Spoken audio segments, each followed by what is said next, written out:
My dear bankers, this is Mohan Kumar Ramakrishnan, your tutor for this JAIIB paper. Well, to say about myself, I carry 11 years of experience with me in banking in 3 different nationalized banks, starting from Bank of India, India Post Payments Bank, and Bank of Maharashtra. I was so blessed to work in 3 different offices of a bank, right from a branch as rural as Andaman and Nicobar Islands to a circle office which is headquartered at Chennai to a corporate office which was at Delhi. So in this experience of working in 3 offices, I have an overall coverage of multiple verticals. I wish to share my expertise in a very simple form so that you can implement whatever I am teaching in this course in your daily routine. Dear friends, let us see why one should clear JAIIB or Diploma in Banking and Finance. If you are a banker, you write it as Junior Associate of Indian Institute of Banking. If you are a banking aspirant, you will write it as Diploma in Banking and Finance.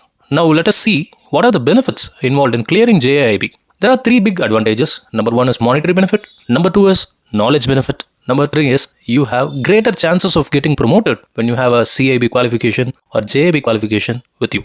Now let us see the most interesting part, the monetary part. Friends, in this video, let us see what are the monetary benefits for an officer who is clearing JAIIB. Now in the right side of the screen, I have showcased the various pay components or officers from scale 1 to scale 7. The basic pay for scale 1 officer is 48,480. The time when I joined banking, the basic pay for a scale 1 officer was around 14,500 only. Now it has increased around 3 times in the last 12 years. Now why I'm too much talking about the basic pay? What sanctity the basic pay has in the overall gross earnings. Now in order to understand that, we need to understand the allowances that a bank officer gets. Number 1 is DA, which is 15.73% of the basic pay. DA is called as dearness allowance. Dearness allowance is an allowance which is linked to the consumer price index. Whenever the inflation in the country increases, CPI will also increase, and keeping CPI as base, this dearness allowance percentage is calculated. And special allowance for a scale 1 officer is 26.5% of the basic pay. So this special allowance is in practice after the 10th bipartite settlement, and for every scale this percentage of special allowance will change. So presently for a scale 1 officer it is 26.5, and the beauty is the special allowance will also have a DA to it. Now in this top table you can see special allowance, and below that you can see DA on special allowance. Next thing is HRA percentage. For somebody living in a city like Chennai, it will be of 10%. House rental allowance is 10% of basic pay. And last thing is learning allowance, which is a flat of rupees 850 for a scale 1 officer. If you calculate all these things, the gross earnings of a scale 1 officer is 79,106 approximately for 1 calendar month. Now what is the magic that is going to happen over this figure when your basic is increased by 1 increment? For a scale 1 officer, the increment value is rupees 2,000, and for 7 years the annual increment figure will be 2,000 on the basic. That is what represented here in this table, 48,480. The next thing is the incremental values. The below value is the number of times that he can get the amount, and the above value is the exact amount that he is going to get as the increment. Once he has exhausted this 7 increments of 2,000 each, then his basic pay will go to 62,480, and after that his salary will be incremented 2 times by an incremental value of 2,340. Now let us stick to this 2,000 only. Let us assume an officer clears JAIIB within some 4 or 5 months of joining. So his basic will change from 48,480 to 50,480. On 2,000 rupees will be added. Correspondingly, the dearness on basic will change, special allowance will change, DA on special allowance will change. So if basic increases by 2,000, the overall gross earnings will increase by 3,128. Now after CIB, he will get 2 increments. That is, he got 2,000 extra from 48,480. After this JAIB, if he clears CIB, he will get 4,000 extra over this 50,480. So his net basic will be 54,480. In my history, I cleared JAIB and CIB within 1 year of joining bank, and in my 13th month pay slip, I had 3 increments, one for JAIB, one for CIB, and one for annual increment. Now after the 12th bipartite, CIB has got 2 increments to itself. Now if an officer clears JAIB and CIB together within a 12 months of joining the bank, he will get 4 increments in 12 months. So his 13th month pay slip will show a gross earning of 91,680.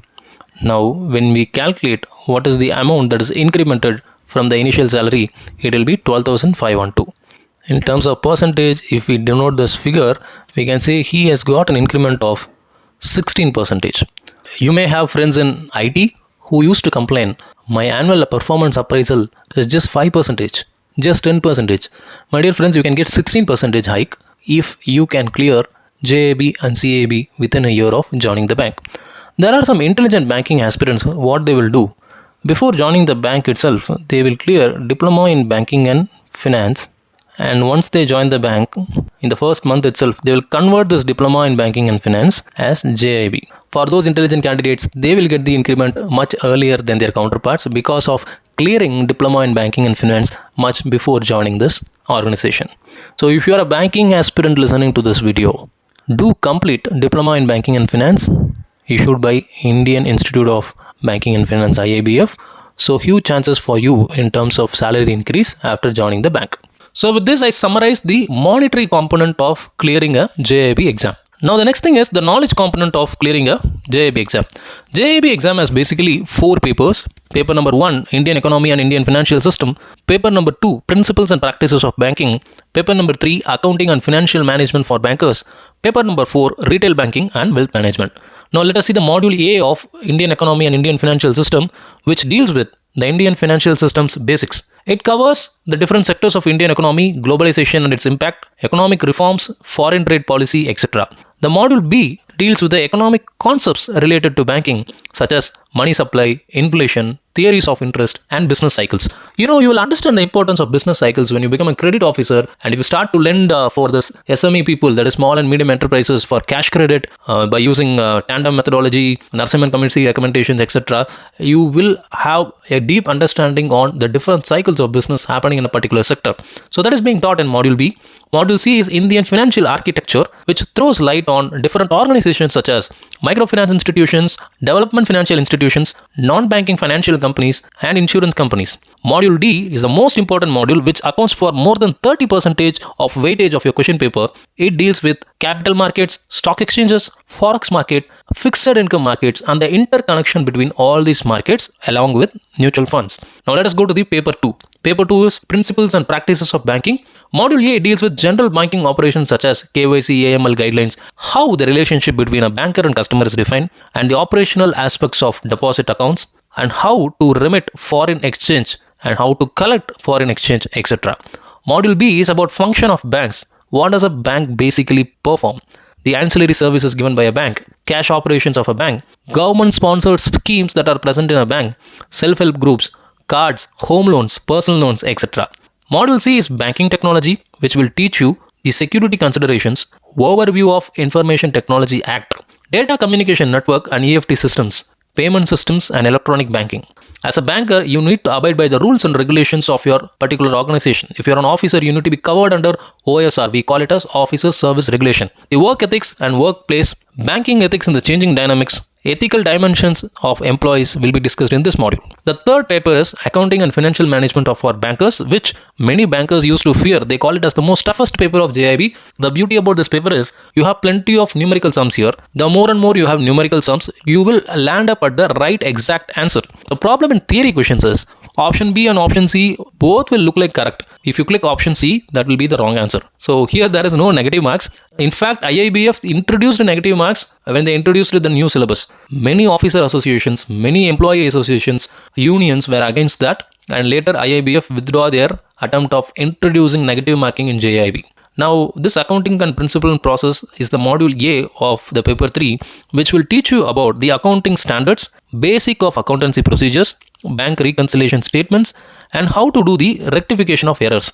And module B deals with financial statements and core banking systems. It will explain how to prepare the financial accounts, how to differentiate between the company account 1 and company account 2, what are cash flow statements and what are fund flow statements. Module C is about financial management. It will be dealing with problems related to forex arithmetic, calculation of yield to maturity, calculation of interest and annuities, and capital structure and cost of capital. This is the most vital module of the Accounting and Financial Management for Bankers paper. The last module is about taxation and fundamentals of costing. It will deal with what is a standard costing, what is a marginal costing, different types of budgets and budgetary controls along with GST. So the last and final paper of JAIIB syllabus is Retail Banking and Wealth Management. It will deal with Module A, Retail Banking, which throws light on the role of retail banking in the bank operations and branch profitability. Module B of Retail Banking and Wealth Management paper is Retail Products and Recovery. It will teach you what are the different products available in the retail section of a bank. What are the important liability products? What are the important asset products? Credit cards, debit cards, etc.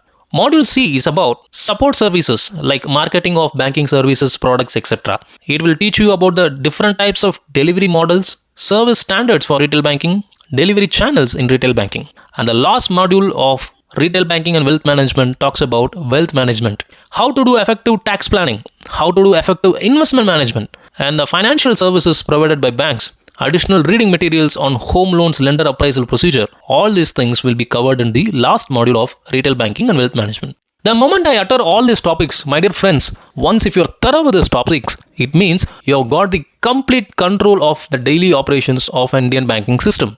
I could have become chief manager if you have stuck to my previous organization, my second organization in Delhi, which is India Post Payments Bank. But due to personal reasons, I could not take that promotion and I came to Bank of Maharashtra and I worked in Chennai. My batchmates are all chief managers and few batchmates are AGMs. My dear friends, in 12 years, if somebody can become AGM and chief manager, it means the one unique thing which is common among all those people is they have cleared their CAIB within a year or 2 years of joining. I have few friends who work in UK, Japan, Australia and African countries like Kenya, Tanzania, etc. My Bank of India colleagues are working in Kenya. The reason why they were given foreign posting is at right time they have cleared CAIB and they have completed their basic rural posting वगैरह. So these are the 3 vital reasons why someone should do JAIB or Diploma in Banking and Finance. Whatever you did before joining a bank, like reading 2 trains traveling in opposite direction with this much speed, find the length of the second train, that won't be implemented in regular day-to-day banking. Regular day-to-day banking will respect you if you have a JAIB or CAIB qualification. So with this, I end this video. In the next video, let me explain you the different patterns of questions asked, what is the time duration and what is the marks needed to clear this JAIB exam.